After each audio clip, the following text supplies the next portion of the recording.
and least expensive way to make a dramatic difference in your home. But if you're not a professional in the painting biz, you may be asking yourself which type of paint should be used and where. So Daytime's decorative artist Jeff Monsine from Splat Paint is here to answer all your questions. I'm going to do my best. All right, well, you're the expert, so let me start you off with a tough one. Okay. What exactly is paint? Okay, great question. Paint basically has a solvent that keeps it a liquid. Then there's a binder that will glue it back together again when it dries. And there's pigment, which is the color. And that's pretty much what it is, other than some additives, here and there. But water-based paint, latex paint, has water in it. That's what the solvent is. Okay. Oil-based paint has oil in it, and that's what the solvent is that keeps it liquid. And those are the two primary different kinds of paints. Right.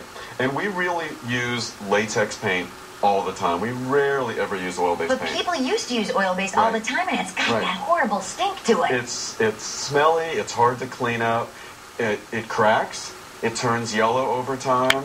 It is hard, and so a lot of people used it on moldings and doors because it was good for for running into your door and not dinging it up. But nowadays the latex paints are just so great. You might as well just go water-based and not have to worry about the fumes. Can you use it interior and exterior? Interior and exterior, and the difference between interior and exterior is that exterior paint has some mildicides, so it will be less likely to mildew. And that's about the basic difference between inside and out. Yeah, pretty much.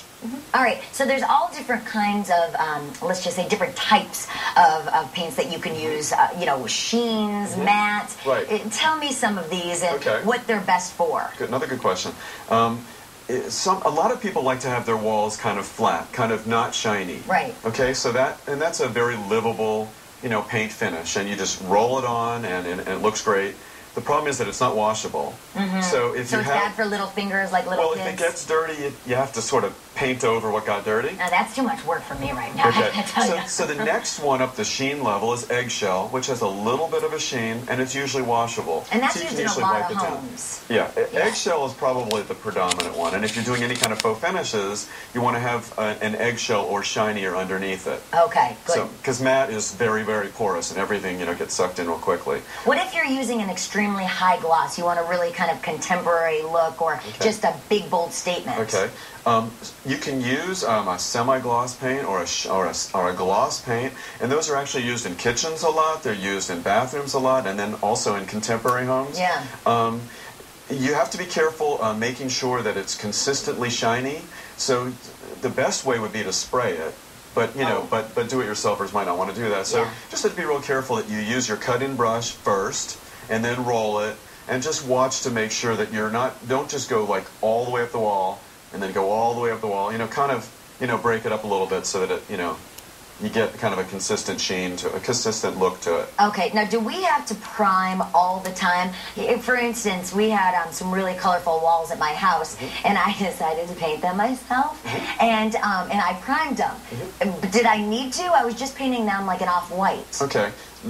Really super good question, and these are questions that I get all the time, so that's why I thought this was a good this is good. People want to know this. A primer is basically used to prepare for painting. So you don't really have to prime something that's already been painted, typically. Just might have to, if it's a dark color underneath, you might have to do a couple coats. Right. And there are also some paints out there that are high hide. They have so much solid stuff inside them that almost one coat will go over them, like Aura paint, which is made by Ben Moore, is a very solid paint. And you can go with a strong red almost over white in one coat. Really? Yeah. But a primer is used if your walls haven't ever been painted, you have to prime them and seal them. Or if you're going over wood or something that you want to prepare for painting. All right, and finally, let's talk about cost here, because when I'm in the the home stores, and I'm looking at the wall of paint, some is so much more expensive than the others. When should I pay more? Right. Paint is one of those things that generally more expensive is better. If you're using a latex paint, you want it to be 100% acrylic. Okay. And that way it's going to have a better substance inside it, and the more expensive paints have better pigments in them, so more is better when it comes to paint. All right, well, that's what you should spend your money on. Jeff Monsine from Splat Paint. Thank you. My pleasure. All right, still to come, details on our giveaway, so please keep it here.